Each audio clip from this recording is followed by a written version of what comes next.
Saubermacher Austri, Saubermacher Sloveni, Saubermacher Maqedonia e Veriut dhe Menend Montaigne Shkup morën pjesë në punëtorim profesionale, krijimi i vendeve të punës në hapësirat e gjelbërta në Maqedoninë e Veriut, e cila u mbajt më datë 12 dhe 13 nëntor në Europe House Shkup. Ngjarja e organizuar nga Ministria Federale Austriake e Punës, Çështjeve Sociale, Shëndetësisë, Kujdesit dhe Mbrojtjes së Konsumatorit në bashkëpunim me ambasadën austriake në Shkup, mblodhi ekspert të menaxhimit të mbetjeve dhe përfaqësues të lartë të qeverisë për të diskutuar mundësitë për punësim të qëndrueshëm dhe kalimin drejt një ekonomie rrethore.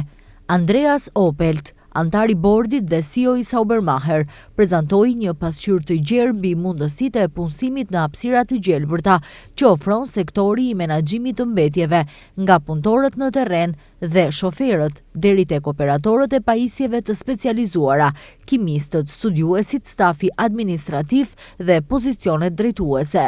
Ai theksoi potencialin transformues të ekonomisë rrethore, duke deklaruar se tranzicioni i gjelbër dhe zbatimi i ekonomisë rrethore, sipas studimeve më të fundit të një universiteti austriak, do të krijojë më shumë vende pune dhe paga më të mira. Ekologjia e nxit ekonominë dhe inovacioni forcon tregun vendas. Opelt prezantoi gjithashtu gjendjen aktuale të operacioneve në Saubermacher Tetov, duke theksuar përfitimet për punonjësit, planet për zhvillimin e ardhshëm dhe mundësitë e reja që kompania parashikon për Maqedoninë e Veriut. Ai nënvizoi rëndësinë e avancimit në përfazat kyçe të procesit të menaxhimit të mbetjeve për të zbatuar parimet e ekonomisë rrethore dhe për të arritur një mjedis të denjë për të jetuar. Përfaqësuesit e Menend Montaigne Skopje, Hannes Jakel dhe Gordana Sofia ndan historinë e suksesit të General Ka Weekend, nismës më të madhe ekologjike në Maqedoninë e Veriut, e organizuar çdo vit gjatë 5 vjetëve të fundit.